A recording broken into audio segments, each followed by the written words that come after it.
Hi, and thanks for hanging in there and coming back to watch my videos, and thank you also for sharing my videos and keep the viewers numbers up and subscribers, and please, if you like it, that would help. Just for me, because I don't have enough activity on my channel to do anything, and I'm only interested in sharing my thoughts and hopefully my wisdom. Well, I wonder how many people are heeding the request to social distance and to stay at home. And I know that puts a real damper on our emotional well-being right now, but we just have to plow through it and try to keep a positive attitude. My feeling is that only when it's too late will people's behavior change enough. And we know that in many countries that become hotspots, the spread of COVID-19 began with just one person. And that's also probably true for the initial outbreak in Wuhan, China. It just started from one person. And we know that that happened in South Korea when the pastor of that large church spread it to many thousands of people. The report out of Italy that now, is really a big, hotspot, even surpassing China in numbers. But I read a report that says that one traveler from Wuhan went to Rome and was found to be infected. And the following day, 2 men in the Lombardy area of northern Italy were tested positive. And that's when the epidemic exploded, both in northern Italy, and then just a day later they had to lock down the entire country. Well, I have a personal concern about one of the small villages right next to the epicenter in northern Italy. In 1965, I was young and adventuresome, and I hitchhiked through Europe by myself, and I spent a week in a little tiny village called San Giovanni in Croce, and I was treated like a queen. American soldiers had passed through that small village during the march through Italy in their push towards France and Germany. And many of the old men that I met when I was there had learned a few words of English, and they were thrilled to be able to practice their English on me. And that just really warmed my heart.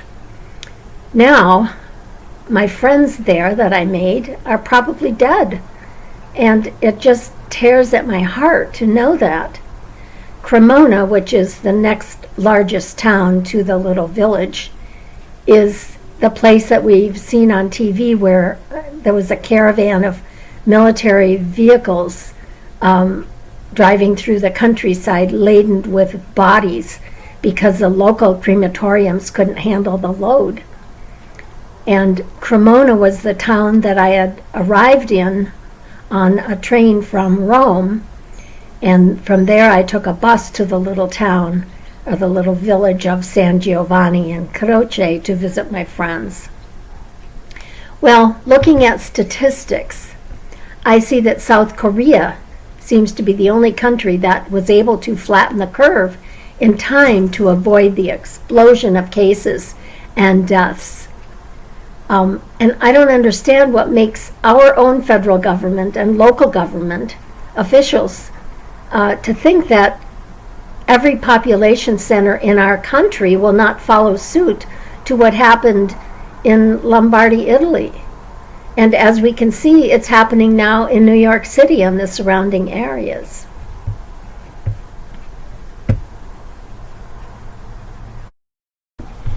I'm going to insert some charts here and scan through them quickly to look at one particular aspect of the spread of the virus, and that is population density.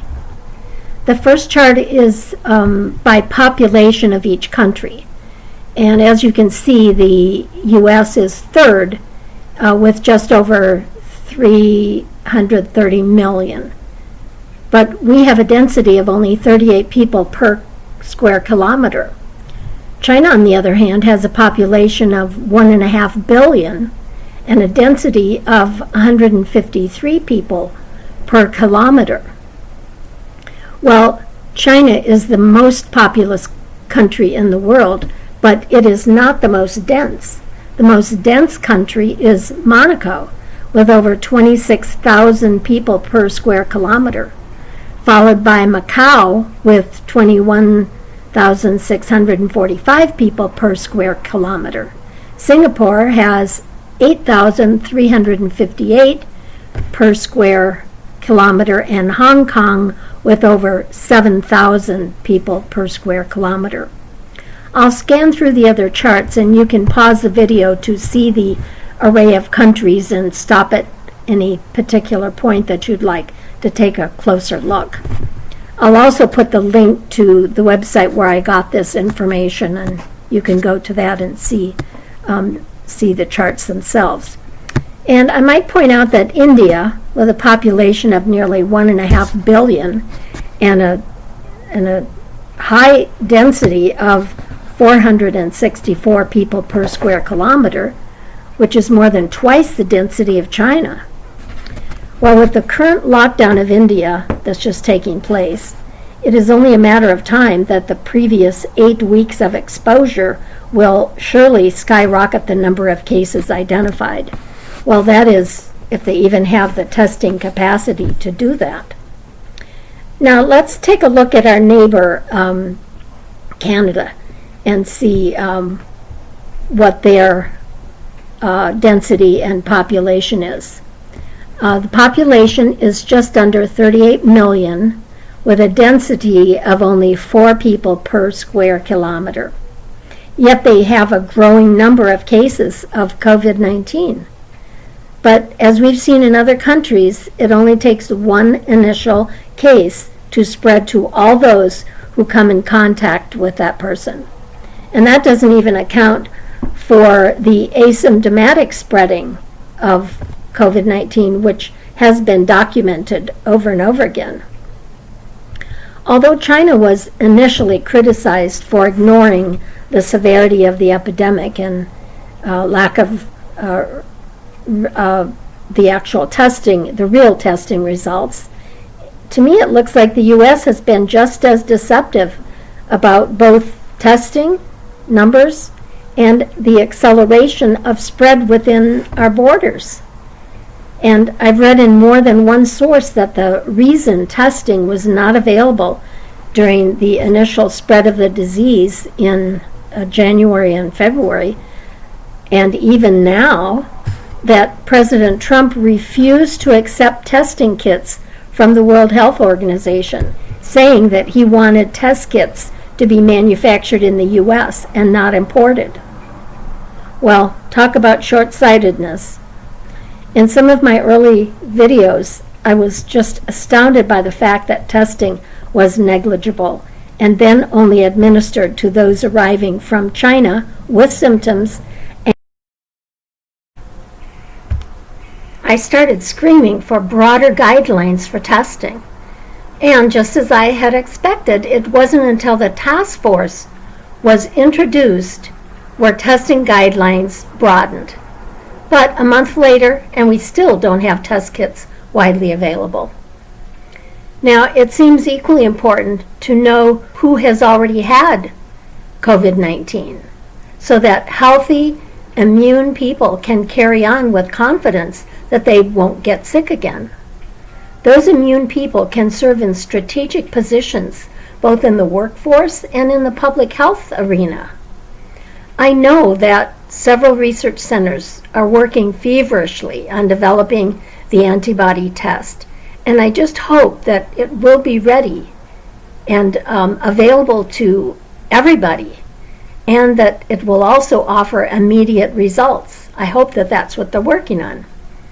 Well, that'll be more effective in getting the economy back on track than the unfounded claims of the problem being over by Easter, because we know that's not going to happen. And I don't think anyone believes that will happen. Well, now I'm getting on my soapbox again, and I apologize for that. So let's focus on what each and every one of us can do to eradicate the virus. And that is social distancing, washing your hands, isolation and quarantine if indicated.